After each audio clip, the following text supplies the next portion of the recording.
দল ক্ষমতা আসতো না, কিন্তু গৌর ভাই রাজনৈতিক দলের কাছে আমরা এই আশা কেমনে করব?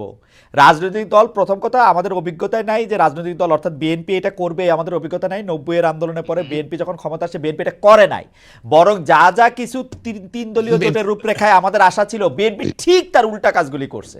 দেখেন আপনি বলেন, আপনি শোনেন, বাংলাদেশে পার্লামেন্ট ফরম গভর্নমেন্ট, হ্যাঁ, সংসদীয় গণতন্ত্র ছিল না, বিএনপি আনছে, কিন্তু বিএনপি আনছে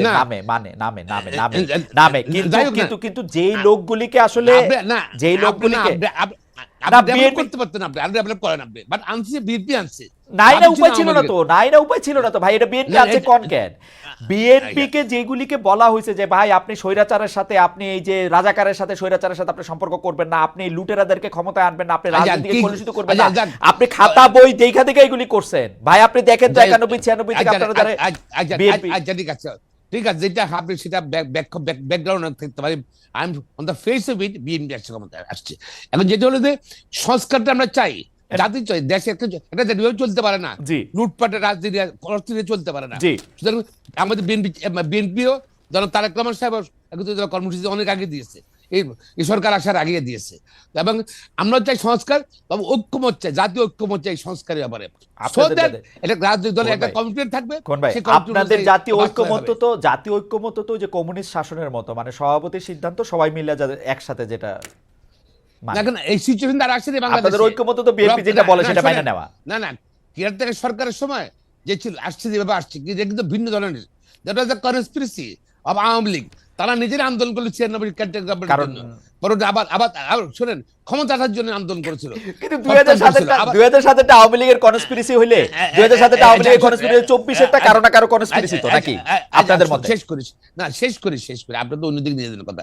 আওয়ামী লীগ বাতিল করলে পারলো, এই কেয়ারটেকার গভর্নমেন্ট আওয়ামী লীগ বাতিল করলো, দেখেন, হ্যাঁ, কোর্ট ছিল, তার কোর্টটা সব আওয়ামী লীগের ছিল, তারা তো মানে সিঁড়িতে উপরে উঠেই সিঁড়ি ফেলে দিল। সুতরাং আমরা চাই, আমরা যেটা চাচ্ছি, আমি আবার রিপিট করছি, আমরা চাই মানে আর্থিক সংস্কার, মানুষের জীবনযাত্রা পরিবর্তন আসুক। বাংলাদেশে কোনো 15 বছর কোনো ইনভেস্টমেন্ট, আপনারা ওয়েট করেন, আপনারা 2-3 বছর ওয়েট করেন, এরা কিছুটা সংস্কার করুক, তারপর আপনার ইলেকশনের কথা বলবেন। না আমরা না, কেন সংস্কার আর নির্বাচন একসঙ্গে চলতে পারে না? পারে না আর কেন পারবে না? কেন পারে? সরকারের একটা প্রায়োরিটি আছে। না তাহলে তো মানুষ যদি ধারণা করে যদি এগুলো সংস্কার কথা বলা হচ্ছে শুধু ক্ষমতা থাকার জন্য। অবশ্যই সাকিব ভাই আপনি বলেন, কিন্তু আপনি ওই যে আগের মতো হন যে আপনি 30 সেকেন্ডে কথা শেষ করতে পারেন, যত লম্বা কথাই হোক। 30 সেকেন্ড আমাদের প্রশ্ন রয়েছে, আমাদের চাইতে এক সংস্কারের নির্বাচনের জন্যই অনেকগুলো সংস্কার দরকার, সেগুলো সুনির্দিষ্ট করতে হবে। আবার সংস্কারের জন্য নির্বাচন দরকার, যেমন ধরেন সংবিধান সংস্কার, সেইটা তো আপনাকে মানে একটা যে কোনো মনের ভাবেই হোক, আপনাকে একটা পার্লামেন্টে গিয়ে সেটা শেষ পর্যন্ত মানে সেটাকে ফাইনালাইজ করতে হবে। তো এখন দুটো জিনিস আমি বললাম, ফলে নির্বাচনের জন্য যেমন সংস্কার লাগবে, এই কথাটা আমরা বলেছি, আবার সংস্কারের জন্য নির্বাচন লাগবে, আবার সংস্কারের জন্য নির্বাচন লাগবে, কারণ আলটিমেটলি আমরা চাই আগামী নির্বাচনটা হোক সংস্কার সভার নির্বাচন, সংস্কার পরিষদের নির্বাচন, যাতে করে আমরা সংবিধান সহ সমস্ত রাষ্ট্র সংস্কারের জন্য প্রয়োজনীয় লেজিটিমেসি অর্জন করি। ফ্যান্টাস্টিক। ফার্স্ট আমরা আপনি দেখেন এই বিষয়ে সেনাপ্রধান কি বলছে। তো সেনাপ্রধান জেনারেল ওয়াকারুজ্জামান একটা সাক্ষাৎকারে বলছে যে এই যে প্রশাসন, পুলিশ, বিচার ব্যবস্থা সহ রাষ্ট্রের নানা ব্যবস্থা ভেঙে গেছে, এটা ঠিক করার জন্য রাজনৈতিক দল ও সরকার লাগবে, রাজনীতিবিদদের এগিয়ে আসতে হবে, রাজনীতি ছাড়া ও রাজনৈতিক সরকার ছাড়া এটা সম্ভব না। এটা সেনাপ্রধানও বলতেছে। আমি দুইটা পার্ট একসঙ্গে পড়তে চাই। আরেকটা পার্ট হচ্ছে যে কিছুদিন আগে জামায়াত ইসলামের আমির শফিকুর রহমান সাহেব বলছেন যে বাংলাদেশে দুইটা মাত্র পরীক্ষিত দেশপ্রেমিক আছে, একটা হচ্ছে জামায়াত ইসলামী আর একটা হচ্ছে সেনাবাহিনী।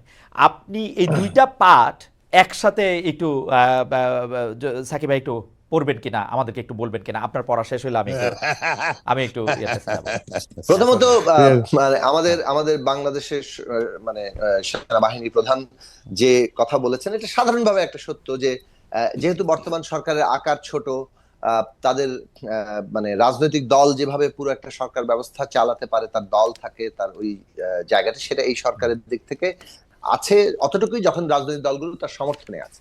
সেই জায়গায় যদি সমর্থন এবং সরকারের সাথে সংযোগের জায়গাটা যাতে দৃঢ় হয়, তার জন্য আমরা প্রস্তাব করেছিলাম। এখনো জাতীয় রাজনৈতিক সেই কাউন্সিল গঠিত হয়নি, যার ফলে অনেক ক্ষেত্রেই ব্যত্যয় ঘটছে, যার ফলে অনেক ক্ষেত্রে এই সারা দেশে আইন শৃঙ্খলা পরিস্থিতি নিয়ে সেনাবাহিনী যেভাবে উপলব্ধি করেছে, তারা তাদের কথা বলেছেন।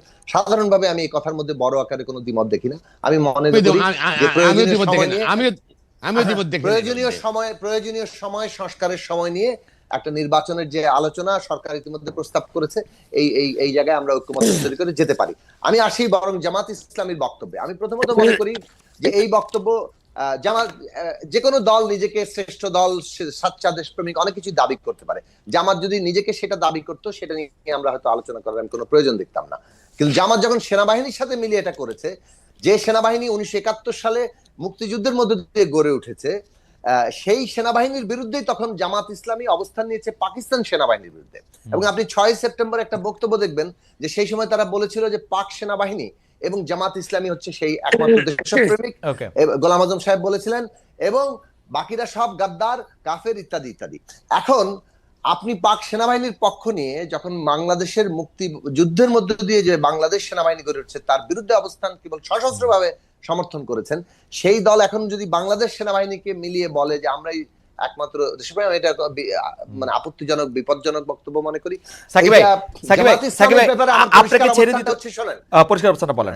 লাস্ট লাইনটা বলি, 1971 সালে তাদের যে রাজনৈতিক ভূমিকা বাংলাদেশের উত্থানের বিরুদ্ধে, তারা রাজনৈতিক সিদ্ধান্ত নিয়েছে, সে বিষয়ে এখন পর্যন্ত তাদের কোনো স্পষ্ট ব্যাখ্যা আমরা জানি না।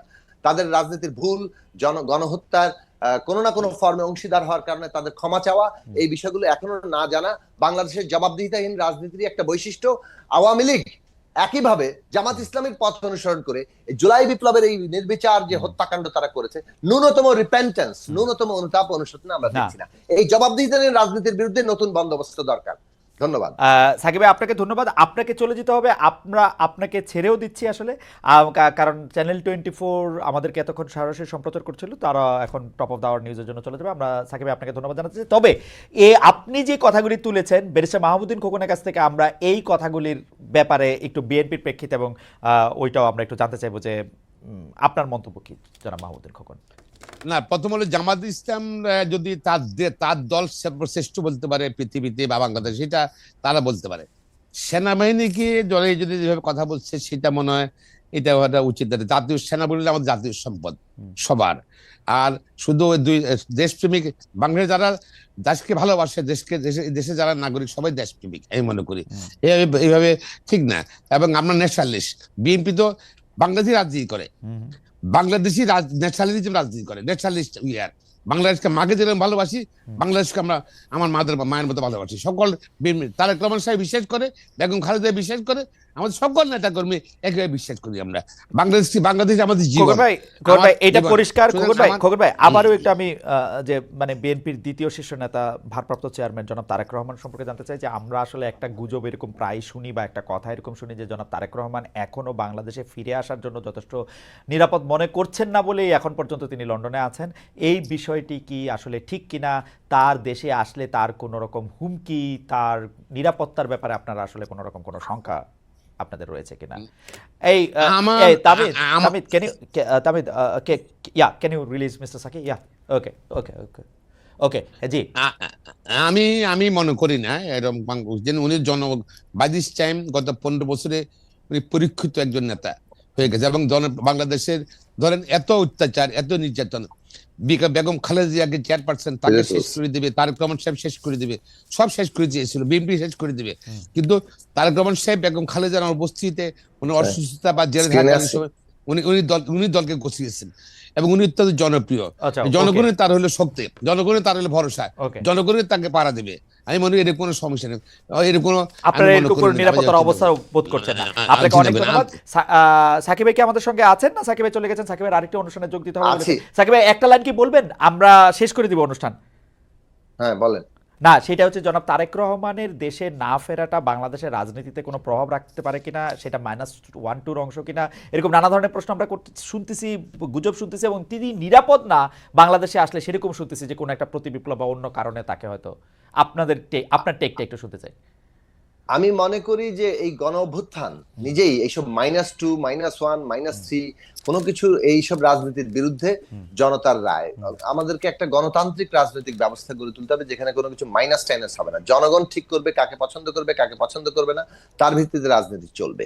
সেই জায়গাটা ফলে আমি মনে করি যে তারেক রহমান সাহেবের কোনোভাবেই বাংলাদেশে আসার ক্ষেত্রে এখন এই ধরনের কোনো বাধা আমি দেখি না। ফলে বিএনপি বিএনপি ঠিক করবে তারেক আচ্ছা রহমান সাহেব আচ্ছা কখন আচ্ছা আসবেন, বাধা না তিনি দেখলে আপনি কিভাবে কি একটু ঠিক করবেন। রাজনীতি দেখেন? জনাব তারেক রহমানকে ওয়েট করতেছেন for something? Is there any politics behind it?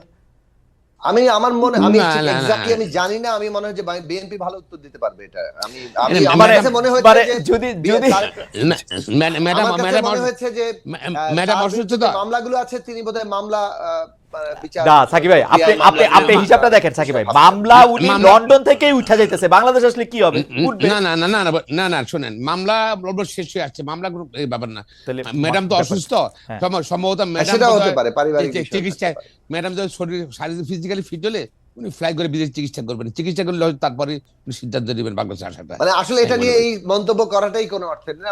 আমার মনে হয় যে ঠিক আছে, আমরা রাজনৈতিক ভাবে তার দেশে আসা কখন তার জন্য সবচেয়ে মানে এটা উনি ভালো, ওই ভালো এটা উনি ভালো বলতে- বলছেন। ঠিক আছে, উনি আমরা ঠিক আমরা করবেন। তাহলে আজকের অনুষ্ঠান এখানে শেষ করি। এটা বছরের প্রথম অনুষ্ঠান ছিল, খুবই মানে